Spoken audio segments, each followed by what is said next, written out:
And he has confessed that they imported the foreign mercenaries who have become bandits. He has confessed. How much more evidence do you need? He has confessed that they imported them for the elections. This is public. Why is the media not following up? Why are we not asking for accountability? So it seems very clear to me and to so many others. If you're in the public space, you hear people talking and pointing fingers. The ruling party is the direct sponsor of terrorism and insecurity in Nigeria. My name is Martin Onobo. I said it. APC is the direct sponsor of insecurity and terrorism in Nigeria. Ask me for the evidence. What are the facts? Good. I just gave you confession of Kawu Baraje. Okay. That's number one. Number two, Miyetti Allah made a public statement that if you want peace in your state, don't call any meeting. Provide land for Fulanis in your state. Public statement. Miyetti Allah. Miyetti Allah is a collaborator with the ruling party. We had a report that the ruling party funded Miyetti Allah to the tune of 100 billion. I wasn't there when the payment was made, but that's in the public domain. We had an official report that the government of Nigeria was going to establish a radio station in collaboration with Miyetti Allah, where Fufude, the Fulani tribal dialect, will be the language of communication. Now, interestingly, you asked me for facts. We have it on the authority of the Ondo state government that the PRO of Miyetti Allah in Ondo state led the criminal suspect gang that killed Parafa Shoranti's daughter. That is on the authority of the Ondo state government. And they have been arrested.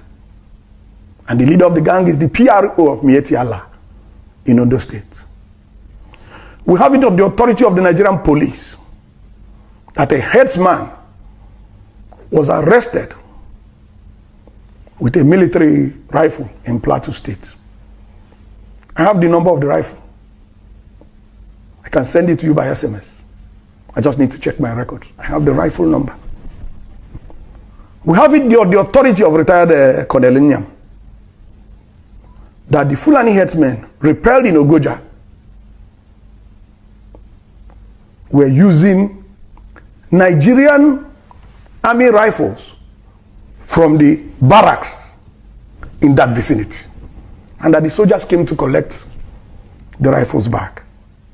Now, who is the commander-in-chief of the Nigerian Armed Forces? Who should be responsible for the activities of these armed forces? We have it on the authority of General Danjuma.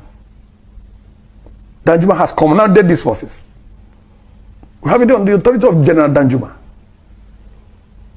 that the armed forces are conniving with the bandits that are killing citizens. How much more evidence do you want? How much more evidence? We have hard physical evidence. We have testimonies from relevant authorities. How much more evidence do you want to know that the ruling party in Nigeria, the APC, is the sponsor of insecurity and terrorism? How much more evidence? I don't need any more evidence.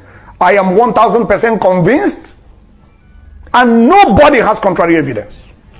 The APC, the ruling party in Nigeria, is the direct sponsor of terrorism and insecurity in Nigeria. That is damning. For the fact that the Nigerian government sponsored terrorism has finally been institutionalized under this Buhari's regime. I forgot one point. The trial in Dubai. The trial in Dubai, where some Nigerians were convicted for terrorism financing in Nigeria. The published report said that They were traced to people high up in government. So how much more evidence do we need? All the evidence is out there. A secret flight from Doha to Kano is currently being tracked, and it's not carrying tourists.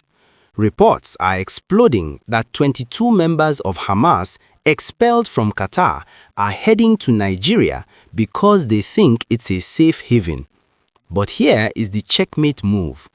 Israel has already struck targets in 6 different countries in just 72 hours to hunt these same people.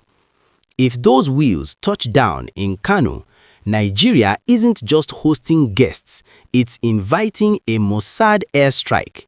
The masks are off, and the unclassified truth is that Abuja might be about to learn that international borders don't stop Israeli fighter jets. When Kano becomes the next combat zone and Mossad starts the countdown. Welcome to Things They Happen. Let's look at the hardcore mechanics of this international crisis. Israel is playing zero games with the October 7th masterminds. They've already struck Tunisia, Syria, and Yemen to take out Hamas leaders. Qatar is under pressure from the US to expel these militias, and with Egypt, Turkey, and Saudi Arabia all saying no, Nigeria has reportedly emerged as the destination. The sarcasm is elite.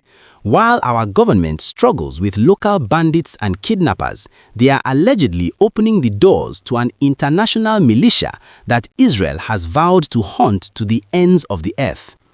We are talking about a 15-minute flight from an F-22 Raptor from nearby bases to strike targets in Nigeria. The intelligence network is so sophisticated that even if they change their flight path to Lagos or Port Harcourt, they are already mapped out for destruction. It's a masterclass in how a failed leadership invites global catastrophe by playing host to the world's most wanted men. Is this just a planned trip, or is it a calculated move by certain actors to link Nigeria directly to the Iran-Hamas axis? The Things They Happen secret is that the world has already ganged up on Nigeria. Between allegations of state-sponsored terrorism and the invitation of foreign mercenaries for elections, the cup of atrocities is overflowing. If these Hamas leaders land, it justifies every terrorist sponsor label the international community has been itching to use. But here is the reality check. The flight is planned, Mossad is watching, and the red line has been crossed. Should Nigeria shut its borders to these Hamas leaders immediately, or is it already too late to stop the Israeli strike? Type lockdown in the comments if you want the borders closed, or targeted if you think Nigeria is already in the crosshairs. Smash that subscribe button to stay ahead of the international secrets. I am your host. Stay informed and stay vigilant.